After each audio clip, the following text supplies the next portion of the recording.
شب برات آتی ہے تو سب لوگ ایک دوسرے سے معافی بھی مانگ لیتے ہیں.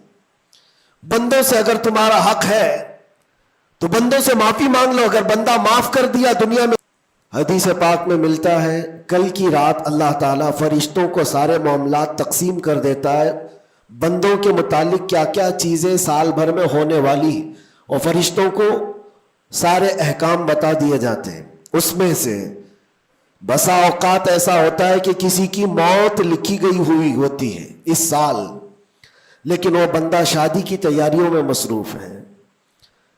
کسی کے 2 مہینے 3 مہینے کے بعد زندگی کے خاتمے کا عنوان لکھا گیا ہوگا, لیکن وہ اپنے بزنس پلان کر رہا ہوگا, وہ سفر کی تیاریاں کر رہا ہوگا. ہم میں سے بھی کسی کو معلوم نہیں کہ کل کی رات ہمارے لیے کیا حکم اللہ نے فرشتوں کو دیا ہے. اگر زندگی باقی ہے تو دعا کریں کہ اللہ تعالیٰ خیر و برکت والی زندگی عطا فرمائے, نیکیوں والی زندگی عطا فرمائے. اور ایک اہم بات جو آج سب جگہ گردش کر رہی ہوتی ہے, سرکولر ہوتی ہے, وہ یہ ہے کہ ہر بندہ اپنے اپنی غلطیوں کی معافی دوسرے سے مانگ رہا ہوتا ہے. اور یہ اس لیے بھی ہے کہ سب نے شاید یہ حدیث سنی ہوگی کہ ان بڑی راتوں میں اللہ تبارک و تعالی سارے بڑے گناہوں کو معاف کر دیتا ہے, لیکن چند لوگ ایسے ہیں جو ان راتوں میں بھی معاف نہیں ہوتے. ان میں سے ایک بندہ وہ ہے جو لوگوں کے تعلق کو ختم کرتا ہے, قطع تعلق کرنے والا. بھائیوں میں نفرت ہے, بھائی اور بہن میں نفرت ہے, باپ اور بیٹے میں نفرت ہے, رشتہ داریوں کو توڑا ہوا آدمی, اس کے لیے بھی کہا گیا اس رات میں اس کی بھی بخشش نہیں ہے. اور دوسری چیز یہ ہے کہ جو ہم گناہ کرتے ہیں اس کی 2 قسمیں ہیں, 2 قسم کے گناہ ہیں. کچھ گناہ وہ ہیں جن کا تعلق صرف اللہ سے ہے, اللہ جب چاہے معاف فرمائے گا. شراب پیا, زنا کیا, غلط کاریاں کیا, جھوٹ بولا ہے, یہ سارے گناہ وہ ہیں جس کی معافی اللہ سے ڈائریکٹ کی لی جائے گی. اس کو کہتے ہیں حقوق اللہ. اللہ تعالیٰ کریم ہے, اکرم الاکرمین ہے, جب چاہے اپنے بندوں کو معاف فرما دے. لیکن کچھ گناہ ایسے ہیں جن کا تعلق بندوں سے ہے. کسی کا مال ہڑپ لیا ہے, کسی کا حصہ دبا لیا ہے, کسی کو گالی دیا ہے, کسی کو مارا ہے, یہ سارے وہ گناہ ہیں جن کا تعلق بندوں سے ہے. ان کو حقوق العباد کہا جاتا ہے. اور یہ گناہ زیادہ ڈینجر ہے, حقوق اللہ سے زیادہ ڈینجر حقوق العباد ہے.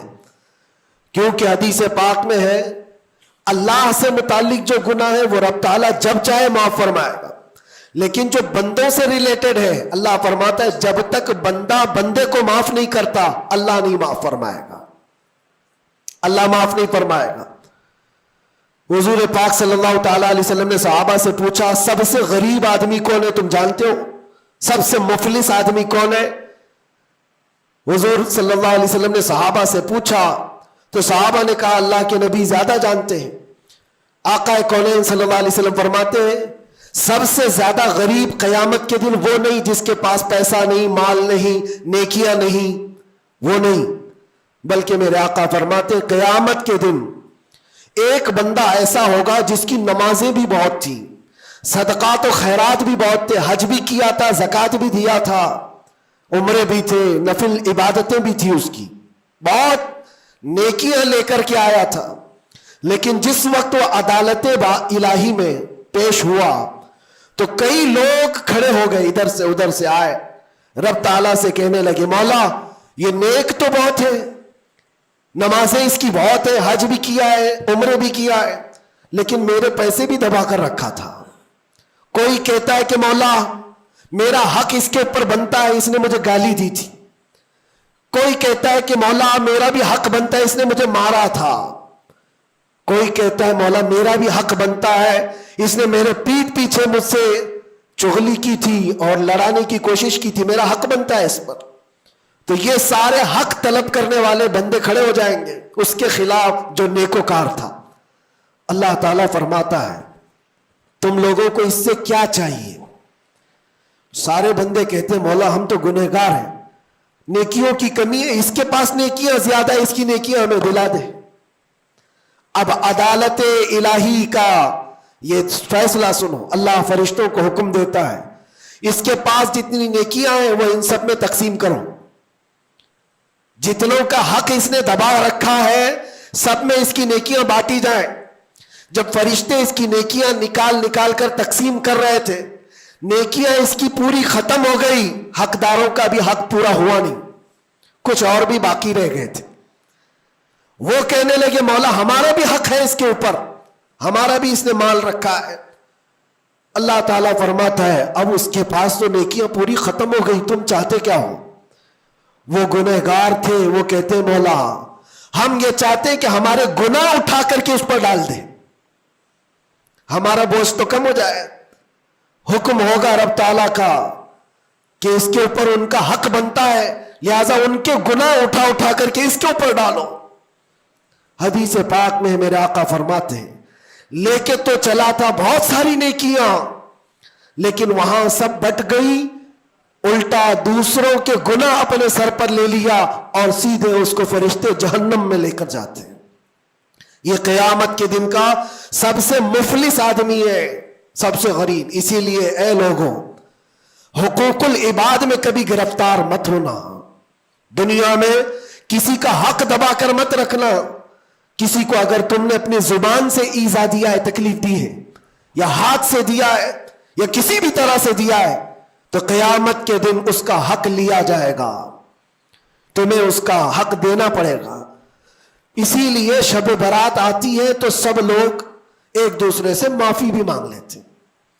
بندوں سے اگر تمہارا حق ہے تو بندوں سے معافی مانگ لو. اگر بندہ معاف کر دیا دنیا میں تو اللہ بھی معاف فرمائے گا, اللہ معاف فرمائے گا. لیکن معافی مانگنے کا ٹرینڈ آج واٹس ایپ اسٹیٹس بن گیا ہے.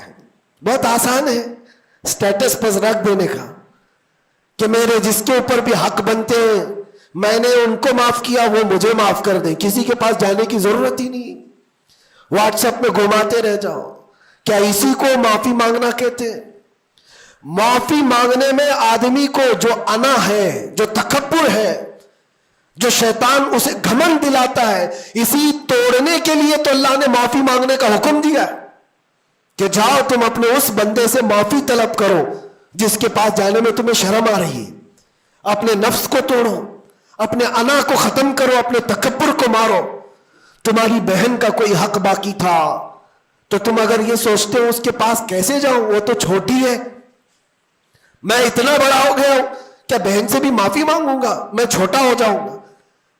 قدر کرو, آج تمہارے پاس وقت ہے, یہاں تھوڑی دیر کے لیے چھوٹا ہونا اچھی بات ہے.